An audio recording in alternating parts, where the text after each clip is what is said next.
Sounds.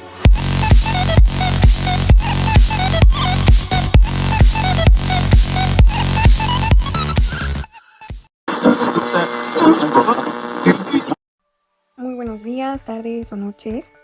Bueno, este es otro episodio más de nuestro podcast. Y en este vamos a hablar acerca del libro de los innovadores, los genios que inventaron el futuro, del autor Walter Isaacson. Y bueno, en este podcast escogimos 3 capítulos que nos parecieron más interesantes. Mi nombre es Cecia, y les voy a hablar acerca del capítulo 3, que es acerca de la programación. Personalmente, este capítulo a mí me pareció bastante interesante, ya que pues, nos habla pues, precisamente de la programación de las computadoras, de cómo es que las mujeres, o sea, se enfoca demasiado en las mujeres, de cómo es que ellas fueron ayudando a pues, que todo este proceso fuera posible. Primeramente nos habla de Alan Turing, y de la misma forma en el capítulo termina hablando con él, o sea, acerca de cómo fue su trayectoria y quién fue. Y bueno, nos habla de las primeras mujeres que se acercaron a la programación. Fue de Grace Hopper, que fue una pionera de la programación. Fue oficial de la Marina y bueno, ella ayudó mucho en la construcción de las primeras máquinas programadoras o computadoras. Pues ya hace bastantes años, alrededor de los 1930s. Y bueno, ella tuvo bastantes obstáculos por lo mismo de ser mujer, ya que pues en ese entonces no era muy, ¿cómo decirlo? Pues bien visto, o no era común ver a las mujeres que estuvieran relacionadas en todo este ámbito, y de tener doctorados y ser matemáticas. Era pues bastante difícil entrar en todo esto, pero ella, con los conocimientos y todo lo que ella sabía, pudo pues entrar.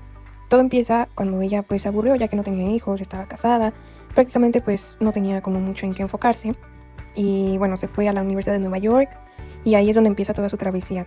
Se convierte después en teniente y estudia planos de proyectos. Empieza a traducir los planos y problemas, y los transforma de problemas a ecuaciones matemáticas, para después poderlas comunicar en comandos para que las máquinas lo pudiesen entender. A su vez va escribiendo un libro de programación, ya que este también fue un obstáculo para ella, ya que ella nunca antes había escrito un libro, pero pues con ayuda de sus compañeros pudo realizarlo. También me llamó la atención que desarrolló el concepto de compilador, que esto pues permitiría escribir el mismo programa para distintas máquinas, es decir, el mismo código, pues para que sean distintos lenguajes. También me llamó muchísimo la atención acerca de este capítulo, de dónde proviene la palabra bug y debugging, perdón. Y esto fue debido a que la computadora en la máquina se averió un día, y pues estaban intentando de localizar el problema, y se dieron cuenta que fue debido a una polilla, que en inglés es bug, o sea, insecto, y a partir de ahí pues ya hicieron el término. Una frase que me encantó del libro es la siguiente. Dice: los mismos rasgos que los hacen ingeniosos, como la perseverancia y la determinación, pueden hacer que se vuelvan reacios al cambio cuando surgen nuevas ideas. Y bueno, nos dice que Steve Jobs era famoso por su tosudez, determinación, pero deslumbraba y desconcertaba a sus colegas al cambiar súbitamente de opinión cuando se daba cuenta de que tenía que pensar de otra manera. Es decir, yo lo veo más como en el ámbito laboral. O sea, es decir que hay personas que son bastante ingeniosas, bastante perseverantes, tienen muchísima determinación, pero esto mismo les llega a perjudicar, ya que cuando surgen cambios de ideas o algo así, ellos se vuelven necios y quieren a fuerza hacerlo como ellos creen. Pero pues yo creo que esto no es algo bueno, a pesar de que Steve Jobs, fundador de la empresa, si no es la más grande de tecnología de teléfonos, computadoras, creo que es una manera un poco mal de pensar. Pero bueno, también nos habla de otra mujer que se llama Jan Jennings, y fue igual de las primeras mujeres programadoras. Nos habla que también fue a la escuela de ingeniería en Moore, y igual que nuestra otra mujer que habíamos hablado anteriormente, tuvieron demasiados obstáculos para poder llegar a lo que querían, y de igual forma tuvieron que analizar pues las ecuaciones diferenciales, determinar cómo empalmar los cables para conectar correctamente los circuitos electrónicos. O sea, realmente era un trabajo bastante laborioso, porque no se tenía como mucho conocimiento del tema en ese entonces. Y bueno, incluso en la carrera que estamos estudiando, que es contabilidad y finanzas, y en esta materia que es más enfocada a las finanzas, hay veces que vemos cosas de matemáticas que yo en lo personal jamás me hubiera imaginado que pudiera aprender en la carrera. Y pues es todo esto acerca de las ecuaciones, por ejemplo, a veces vemos derivadas, etc. Y bueno, de esta mujer yo creo que es bastante admirable toda su trayectoria, debido a que por lo mismo demasiados obstáculos por los que pasaron, no solo ella, sino era un grupo de mujeres. Y algo que creo que igual hasta en la actualidad vuelve a suceder, es de que muchas mujeres trabajan arduamente y hacen muchísimas cosas y no se les da el reconocimiento que se merecen, debido a lo mismo, debido a que es un país pues en el que todavía hay ciertos machismos, ciertas cosas que no permiten que la mujer destaque.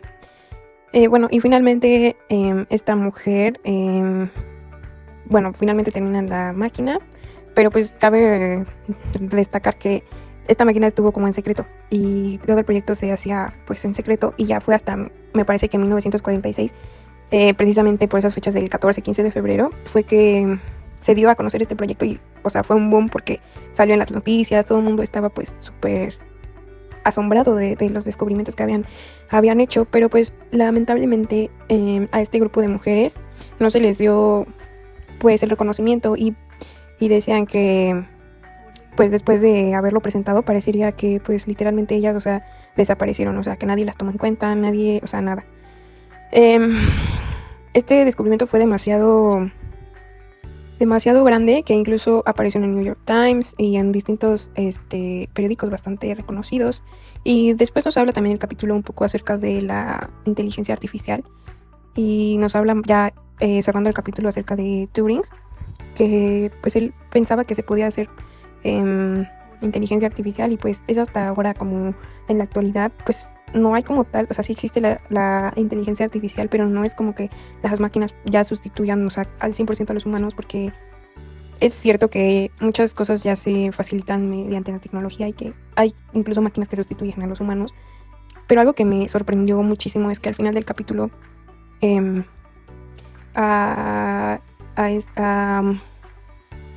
es que tengo aquí mis anotaciones. El chiste es de que a Turing se le declara culpable por tener unas relaciones con uno de sus pupilos, por así decirlo, y es condenado a la cárcel o a que esté libre, pero que lo estén como en tratamiento para controlar sus enfermedades, por así decirlo, que en este entonces ya no es como una enfermedad la homosexualidad, pero bueno, en ese entonces sí. Entonces él se termina suicidando como un año después de su sentencia con una manzana envenenada con cianuro. Y algo que me llama la atención es que al final del capítulo te hace una pregunta y dice, ¿eso lo habría hecho una máquina? O sea, claramente no lo habría hecho una máquina, porque creo que nos falta muchísimo desarrollo tecnológico para que una máquina realmente pueda pensar como un ser humano y que pueda realmente tener como sentimientos, y ni siquiera sé si eso llegaría a poder ser posible. Y bueno, en pocas palabras, este fue el resumen del tercer capítulo de este libro, y pues creo que es una muy buena lectura, que en lo personal yo no creí que fuera a ser tanto de mi agrado, pero la verdad me encantó y pues se lee bastante fácil. Y bueno, de mi parte eso es todo. Y bueno, ahora proseguimos a escuchar el siguiente capítulo y estén atentos.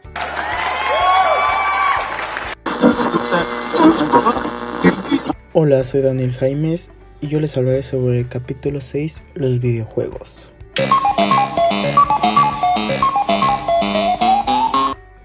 En este capítulo hablaremos de la creación y la evolución de los videojuegos. Como todo capítulo de este libro, nos damos cuenta de que los videojuegos no se crean de la noche a la mañana, sino que se fueron haciendo poco a poco con ayuda de diferentes personas, pero entre ellos, el más importante, el creador de Spacewar, Steve Russell. Este era un chico muy inteligente que pensaba que las máquinas podrían ser más que números y podrían ser también diversión y alegrías. Así que cuando llegó a su universidad, la máquina PDP-1 empezó a modificar poco a poco hasta crear el juego llamado Spacewar. Luego de ver su éxito en el juego, dejó que sus compañeros de la universidad, llamados hackers, que hicieran las modificaciones que quisieran para que así fuera mejorando el juego a grado de ser un juego muy avanzado para su momento. Dos de los hackers hicieron una modificación muy buena, y no fue de la programación, sino una que nos llevaría a los primeros controles para una consola.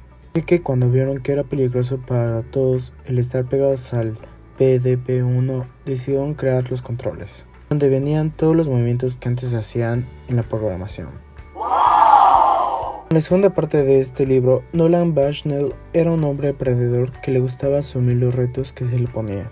Él, con la ayuda de su inteligencia innovadora y también empresarial, quiso hacer un videojuego que no fuera como su ídolo Steve Russell, que recordamos él hizo Space War, con el aparato PDP-1, un aparato nada barato y difícil de conseguir. Pero eso a él nunca lo detuvo. Él quería crear una consola que fuera fácil de adquirir para el público, así que cuando estaba trabajando en una empresa de equipo de grabación, las piezas continuó desarrollando su plan de convertir un ordenador en una máquina de videojuegos, llegando a crear la consola. Viendo el potencial que le podría dejar, decidió dejar la empresa y fundó la famosa empresa Atari. El juego que diseñó se llamaba Pong. Las características de Pong eran su simplicidad. Era tan simple que incluso un universitario de primer año, hasta arriba de cervezas o fumando, podría comprender a las altas horas de la noche. Solo tenía una instrucción: evitar perder la pelota para anotar tantos. Creo que esto fue con ayuda de su amigo Alcoran, que sin él no lo hubiera logrado. Y bueno, leyendo este libro nos damos cuenta de que todo es trabajo en equipo y que sin ayuda podríamos hacer cosas buenas, pero si nos juntamos haríamos cosas extraordinarias, como lo hicieron estos señores en su juventud. Con ayuda de todos sus compañeros lograron hacer lo impensable: los videojuegos. Nolan una vez dijo: diseñar el juego fue fácil, levantar la compañía sin dinero fue lo difícil. Y bueno, esto fue todo por mi parte y continuamos con mi compañero Pablo López. Él nos hablará sobre el capítulo 7, el Internet.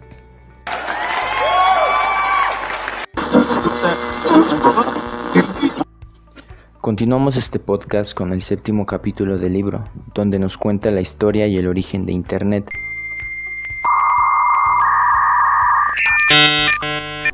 Aunque este no es el capítulo más interesante del libro, podemos extraer información muy interesante y relevante. Al comienzo nos cuenta la alianza del ejército, la universidad y la empresa privada, alianza mediante la cual se consiguió esta innovación.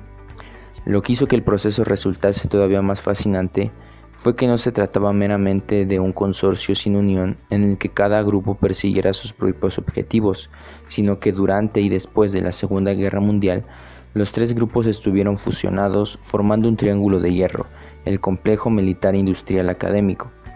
El principal responsable de fraguar esta asociación fue Vannevar Bush, el profesor del MIT, en el que en 1931 había construido el analizador diferencial, aquel primer computador analógico del que se habla en el capítulo 2.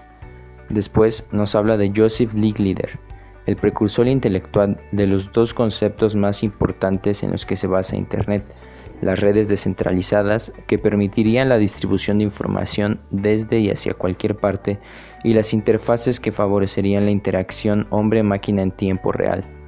Además, fue el fundador y director del organismo militar que financió el ARPANET, en lo que se enfoca este capítulo.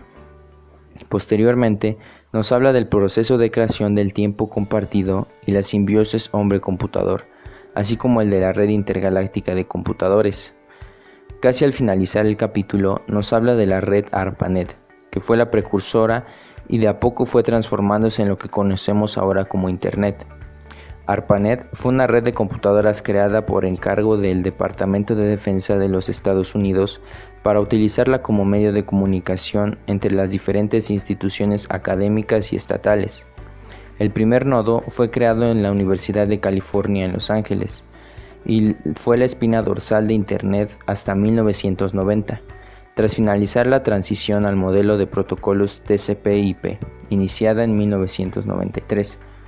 Los últimos 2 capítulos del libro seguirán hablando del Internet y sobre el boom que tuvo, de cómo fue creciendo de a poco en los años 90 gracias a una ley impulsada por Al Gore que permitía a usuarios residenciales conectarse a ella, y llega finalmente a la historia de Larry Page y Sergey Brin, creadores de Google. Y con este resumen del 7º capítulo estamos finalizando el podcast en esta ocasión del libro Los Innovadores, los genios que inventaron el futuro. Una lectura sumamente interesante y llena de información que ha cambiado la vida de la humanidad. Cada uno de los personajes de los que se habla aportaron para la evolución en la tecnología y principalmente en la informática. Ver hacia el pasado nos hace pensar también en el futuro, darnos cuenta que lo que ahora conocemos como lo más nuevo o innovador, en unos años será algo viejo y tal vez inservible, que solo servirá como antecedente o historia, así como lo que leímos en este libro, algo increíble que está lejos de terminar. Este podcast es el último que haremos después de este semestre lleno de trabajos y lecturas, pero lo más importante, lleno de aprendizaje. Cada tema expuesto y aprendido nos ha dejado una enseñanza y experiencia diferente y esperamos que hayan disfrutado de esto tanto como nosotros y agradecemos su atención.